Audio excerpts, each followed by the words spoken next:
നമസ്കാരം, മലയാളി വാർത്തയിലേക്ക് സ്വാഗതം. പശ്ചിമേഷ്യൻ മേഖല അശാന്തമാണ്.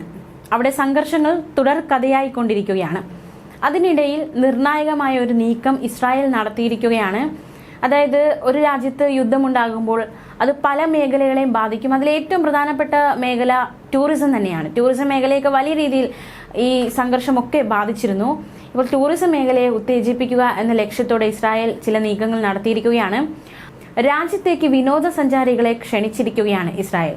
സംഘർഷങ്ങൾ കാരണം രാജ്യത്തെ വിനോദസഞ്ചാര പ്രവർത്തനങ്ങളെല്ലാം നിർത്തലാക്കിയിരുന്നു. രാജ്യത്തെ ഏറ്റവും വലിയ വിമാനത്താവളമായ ബെൻ ഗുരിയോൺ വിമാനത്താവളം പൂർണ്ണ സജ്ജമായി എന്നാണ് ഇസ്രായേൽ അധികൃതർ അറിയിച്ചിരിക്കുന്നത്.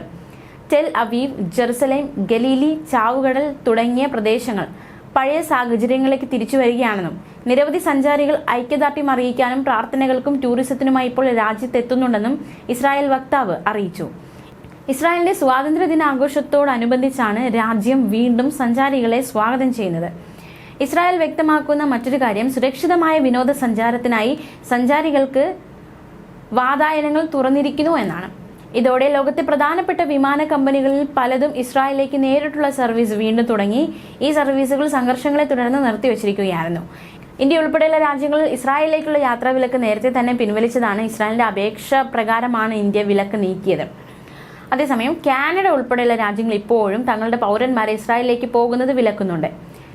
ഗാസയിലെ ബോംബ് ആക്രമണവും പ്രദേശത്തെ മറ്റു സംഘർഷങ്ങളും കണക്കിലെടുത്താണ് ഇസ്രായേലിലേക്കുള്ള അനാവശ്യ യാത്രകൾ ഒഴിവാക്കണമെന്ന് കാനഡ മുന്നറിയിപ്പ് നൽകിയത്.